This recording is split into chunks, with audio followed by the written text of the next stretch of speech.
Hello, free people of Earth, and welcome to This Week in Tyranny, the most hardcore news show on Earth. A weekly program about authoritarianism, government overreach, and global injustice. Live from Chicago, Illinois. If tyranny is not at your doorstep, that's because there is someone in the street keeping it at bay. Murdered my man like it was okay. For the life he ended, he got suspended with no pay. But if a man would've took the cop life, he would've got life and never again see the street lights, and that's right. Welcome. I am your host, Conrad Rogas. Today is Friday, May 26th. This is episode 25 of This Week in Tyranny. Let's go right into it. No time to be wasted. This episode will be about Stewart Rhodes, the founder of Oath Keepers, who has been sentenced this week to 18 years in federal prison for connection with the January 6th attack on the Capitol following his conviction on seditious conspiracy. We're going to talk about seditious conspiracy. We're going to talk about him. We're going to talk about January 6th. We're going to analyze the big picture and analyze the political narrative of the last couple years in America, the last 8 years, and most importantly, talk about why. We're going to, for real, talk about why. When we know why, that's when we can change things. Okay, This Week in Tyranny is all about actually changing things. We're not just talking about it. We're going to change them. But first things first, a living human being is going to be in a cage for 18 years. Now, is that tyranny, yes or no? Let's look at the crime he actually committed, right? When we talk about crime, we're talking about violations of law. And the definition of a law is a statement or equation that describes a principle. That's what a law is. And principles, by the way, are immutable, unchanging. That means no exceptions, right? So laws of thermodynamics, right? Law of cause and effect, these are laws. They're very mathematical. And therefore, by definition, civil law and criminal law and common law, they're not actually law at all, because they could be superseded by the only actual law, which is one true law is natural law. That is the only law that we have in this world, or in any world. And under natural law, a crime or wrongdoing is an act that initiates harm to another living being.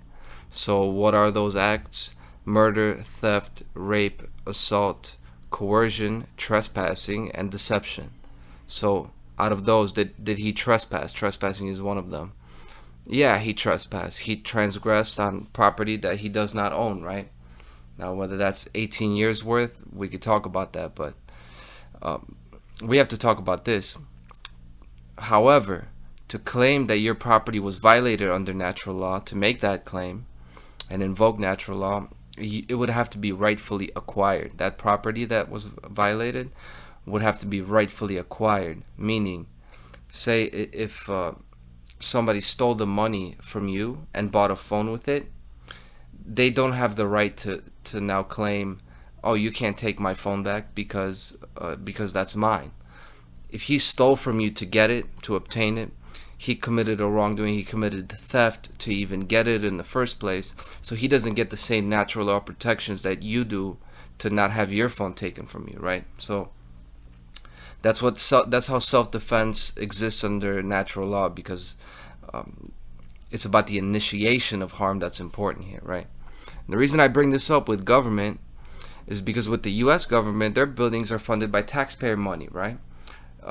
So the people are forced to pay government. The taxpayers have no opportunity to opt out, and you could be in prison for not paying your taxes, right? That's coercion.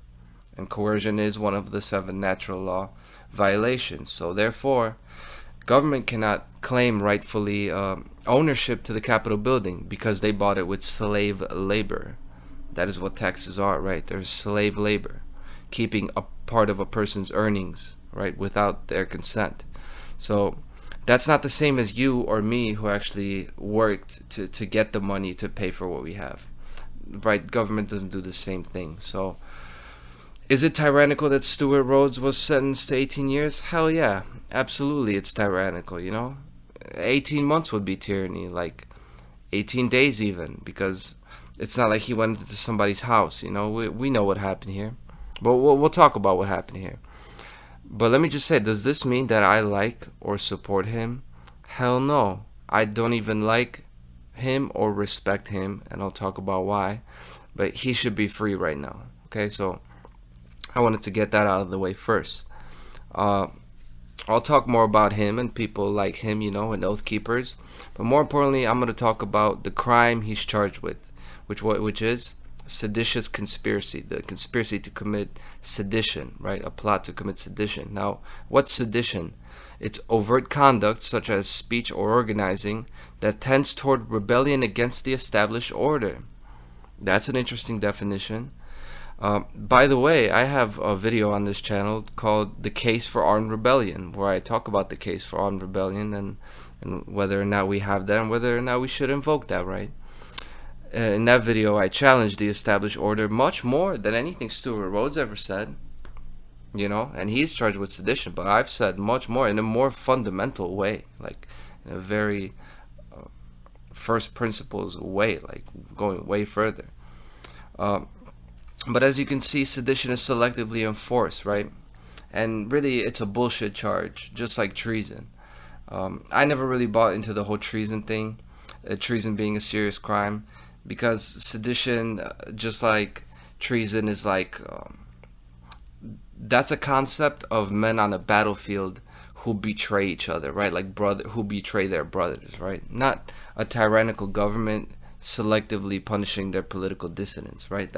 This is different now. So I don't think sedition and treason is something you start charging civilians with that. It's really just tyranny and authoritarianism, of course. But yeah, as I mentioned, I've said things that could, that definitely tend towards rebellion. I've made the case for armed rebellion. I've talked about that case. And people tell me to be careful, Be careful for what? Charge me with sedition. I triple dog dare the U.S. government to charge me with sedition right now, I super dare the government to charge me with sedition or something like that. I speak eternal truth under natural law, right? That's what I do here. And I'll back it up. I prepared for this. I backed it up with the founding document of this nation. The nation that you, U.S. government, claim to represent. Okay? So if I were to get charged with sedition, it would be the federal government against Conrad Rogas. So the plaintiff there, the person suing me, would be the nation whose founding document I'm about to quote from, the Declaration of Independence. Right, the United States of America. You claim to be that. You claim to be the government that claims to be that nation. So in Congress, July 4th, 1776, the unanimous Declaration of the 13 United States of America. When in the course of human events, it becomes necessary for one people to dissolve the political bands which have connected them with another, and to assume the powers of the earth, the separate and equal station to which the laws of nature and nature's God entitle them, a decent respect to the opinions of mankind requires that they should declare the causes which impel them to this separation. So I'm going to run through that again, give that a 2023 street translation of what they're saying in the Declaration of Independence. The first paragraph, what I read from. When in the course of human events, that basically means, by the way, this episode I'm going to speak very informally, because I just got to be real about it. I'm not going to dress it up. This is the most hardcore news show on earth, so I'm not going to get too worried about using all perfect language. We're going to do a street translation, say what it really is. When in the course of human events, that means shit happens. That's all they're saying. Shit happens. Next, it becomes necessary for one people to dissolve the political bands which have connected them with another. Political bands, what are bands? Bands are handcuffs, they're ties, right? To dissolve the political bands which have connected them with another. So the translation of that, what they're saying is, I'm not your slave.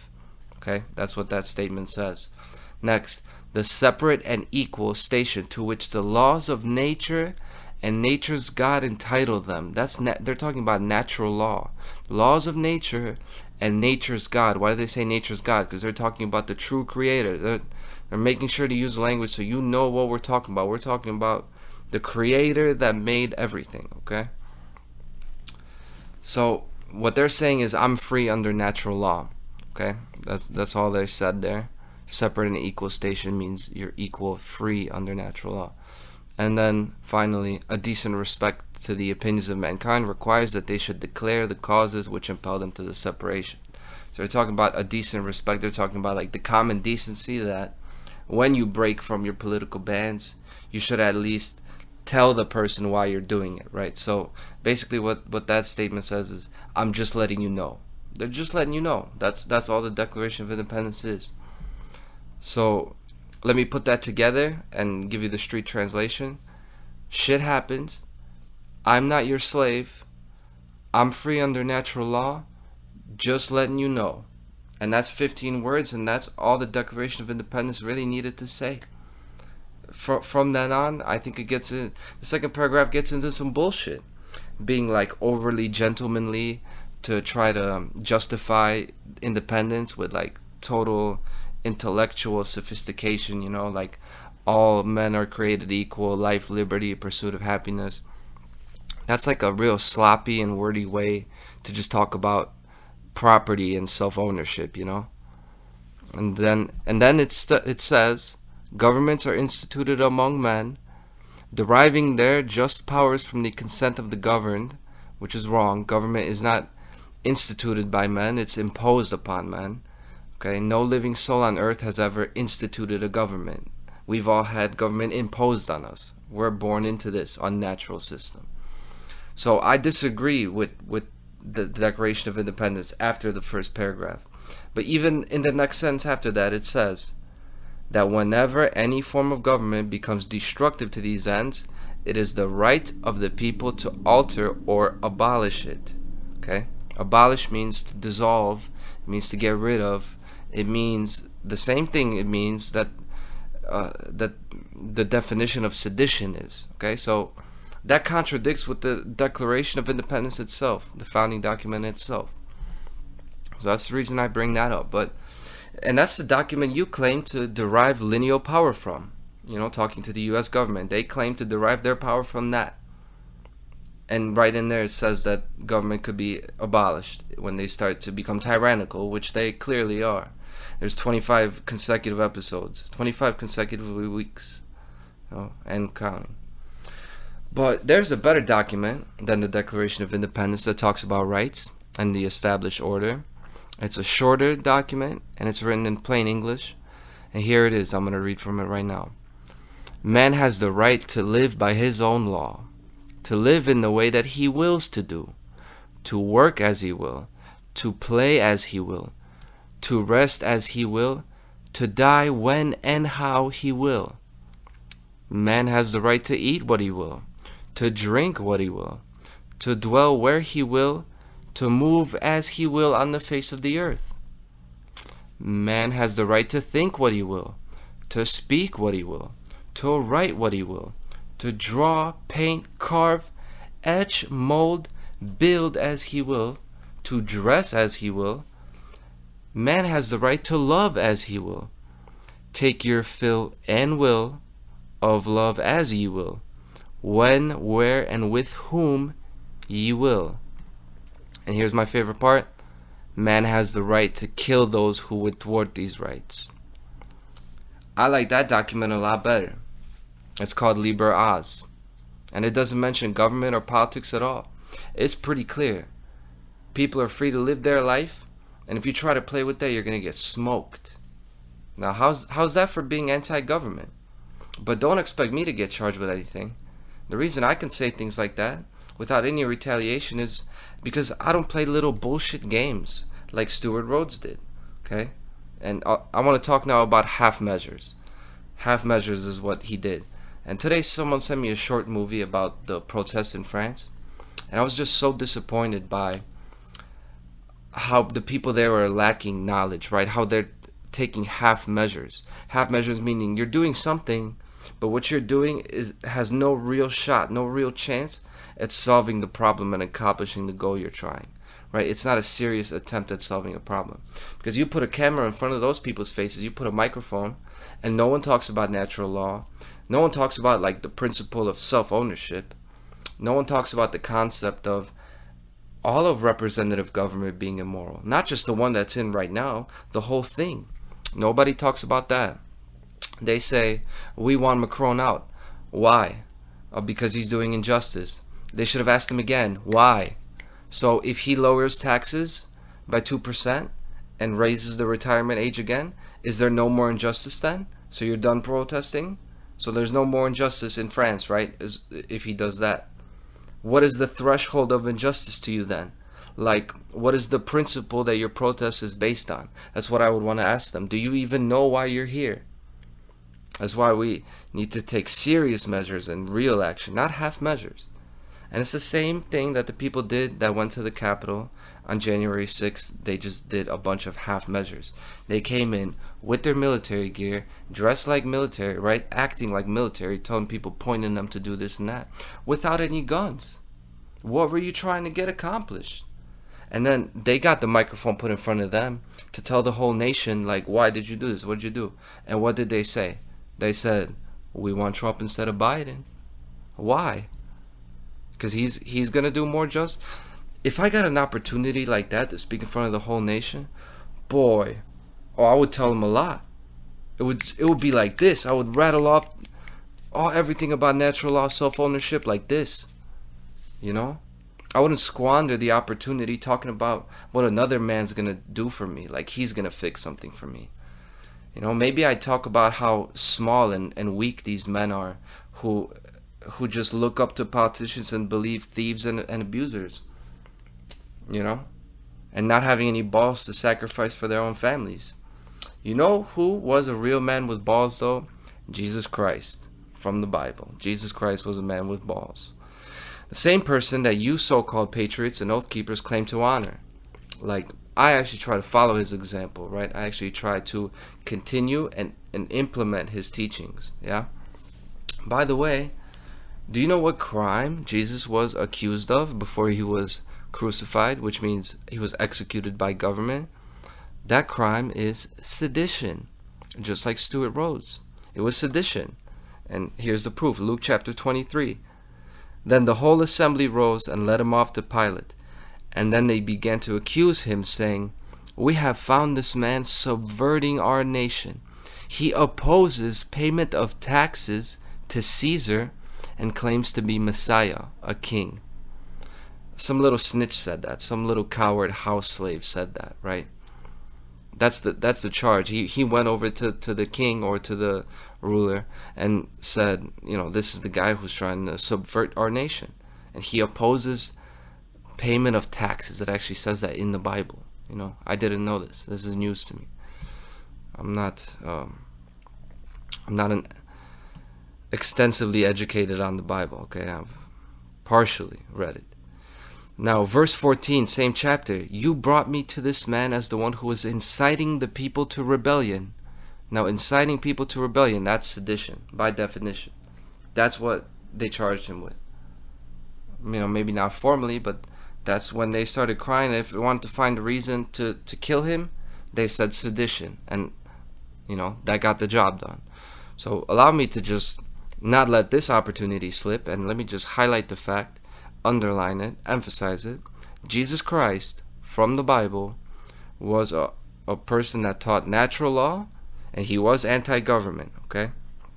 Just want to leave that there. Now back to what I was saying about Stuart Rhodes and half measures. That's why he got charged with sedition, because he tried to play both sides of the fence. He tried to climb both sides of the fence. He played little political games and tried to overthrow one puppet on the behalf of another. This is like in the 70s and 80s, where people try to jump the guardrails at professional wrestling events when the good guy, the babyface, was getting beat up by the heel, right? In a wrestling show where the outcomes are predetermined. They would jump the guardrail and they would start fighting him to get off the babyface. And you know what would happen? Because he just wants to protect his hero. He loves his hero, you know? And then both the babyface and the heel kick his ass because they stick together ultimately, right? It's a show. It's a show. It's not real. They're telling a story. They're performing. You're not supposed to believe that the good guy is actually good, right? And this brings me to my final point, which is Stuart Rhodes and the key people that stormed the Capitol on January 6th, Oath Keepers, Patriot Front, all of these people are controlled opposition, okay? What's controlled opposition? Controlled opposition is a practice by government of installing an individual or group that opposes the government, that opposes them, in order to manage and mitigate any potential damage done to them, the government. Controlled opposition is useful because while the opposition does cause some problems, there's no threat of them doing any serious damage to the government. That's controlled opposition. That's why they do it. And the main purpose, the main function of controlled opposition in recent years, and moving forward it will be, one, getting people into these groups, to join these groups, where on their own they might have actually come to the knowledge of real truth, like this, like somebody would have told them this. So instead they got groups like this, like Oath Keepers, okay? That's one purpose. Second purpose, to get the public to support control and censorship following violent clashes between government and controlled opposition. So what I mean by that is they'll have a violent event occurring, and then what's going to happen when the people see that story, they're going to start thinking, yeah, you know, those are just those guys being violent. I see why the government is being controlling, okay, and why the government's being heavy-handed. This is how we've gotten, in the cities we've accepted, like, that we could have blacked out masks with riot shields, you know, like riot police, like in Paris they got riot police that basically looks like a military death squad. That's happened because of the violent clashes of controlled opposition, which led to nothing, but among the public, that's planting that seed that, oh yeah, these people are violent with each other, so I guess they have to carry rifles on the street, like the police has to act like that because they're in violence, okay? That's how they do it. I could think of a lot. Charlottesville, remember the Charlottesville thing though? They're always saying it's the white supremacists clashing with the Antifa, you know, or whoever clashing with the police. All these violent clashes, they have controlled opposition behind them to get public support subconsciously for the coming tyranny, okay? And the third purpose of controlled opposition, possibly the most important, to discredit any real anti-government movements by association with the viewpoints and behavior of the controlled opposition.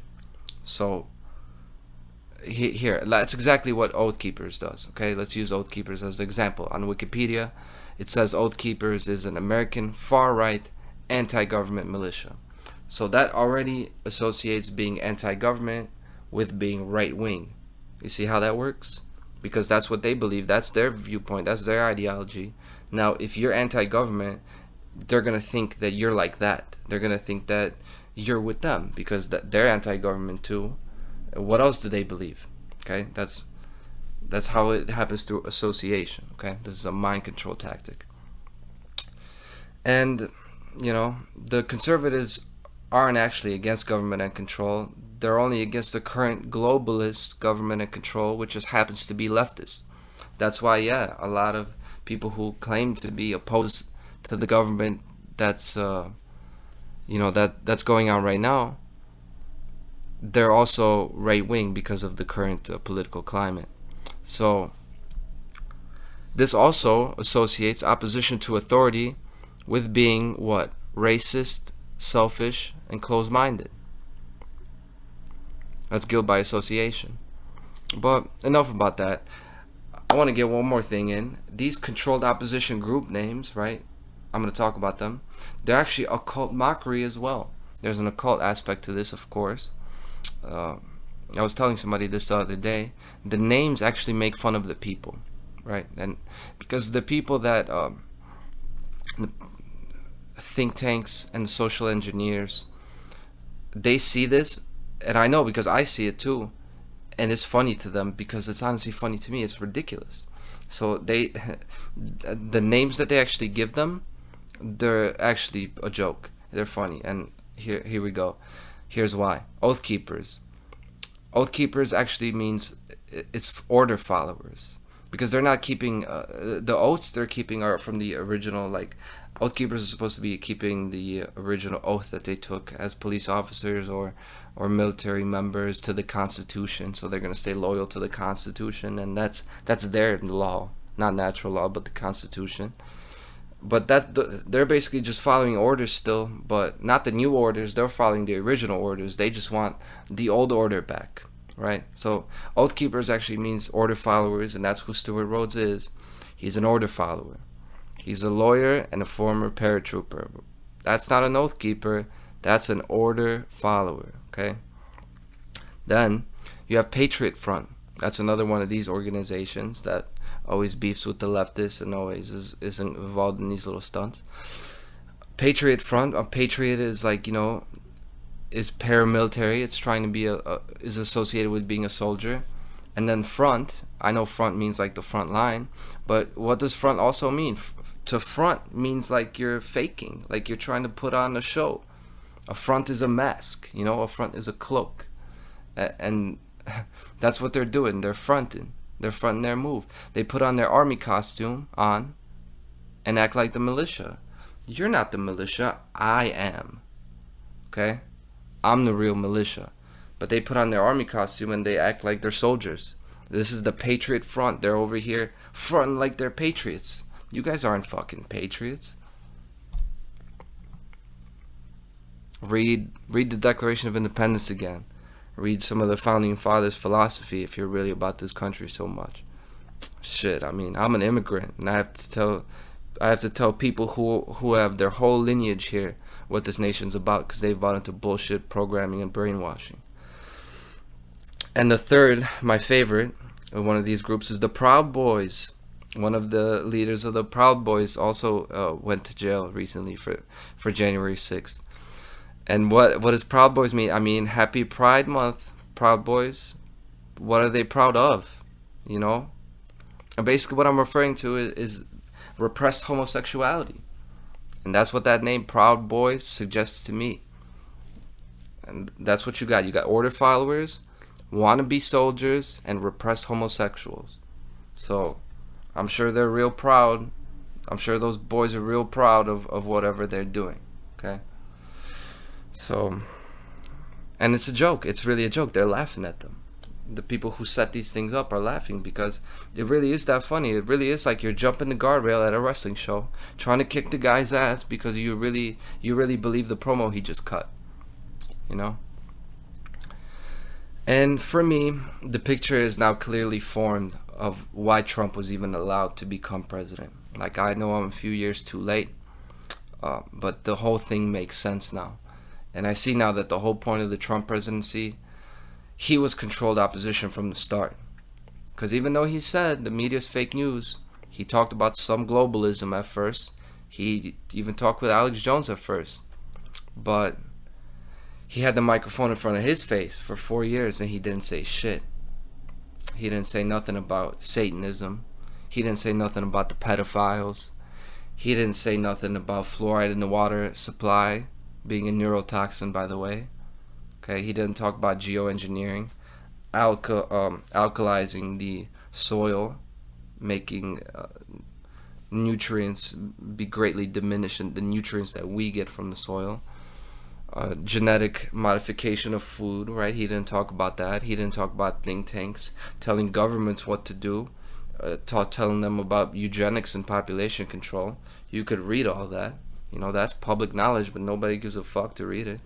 He did talk about pharmaceutical companies destroying people's lives to suppress natural cures. He didn't say nothing about scientists blatantly taking money and bribes to present specific favorable findings in their data. He didn't say nothing about the Federal Reserve devaluing the currency and basically doing straight up criminal racketeering on the whole nation. None of these people that get the microphone in front of their face ever say any of these things. That's how you know that they're controlled opposition. That's how you know that This Week in Tyranny and Conrad Rogas is real. It's as real as it gets. And I know there are a lot more people listening to this that agree with me. And I just want to validate you by saying If you feel natural law and you see what's going on, you are correct. And you deserve to be speaking out. You can do this. Because we've let bullshitters have the voice. That's all it is. It is a mistake to think that these people have a greater level of knowledge than us. We may not know everything, but I'll tell you what, I know a lot about individual rights and what's actually going on in this world. So, but I'd like to conclude by saying this. Stewart Rhodes and all these other individuals convicted for their involvement in January 6th, they should be free. I hope he is freed. I hope he is freed, even though he is an order follower and he is controlled opposition. But tyranny is tyranny. So, that's all I wanted to say. That was a very fun episode for me. I'm so happy to be talking about government and not having to talk about children being abused and shit like that. But here we go. 25 consecutive weeks, and we'll be back next week with another This Week in Tyranny.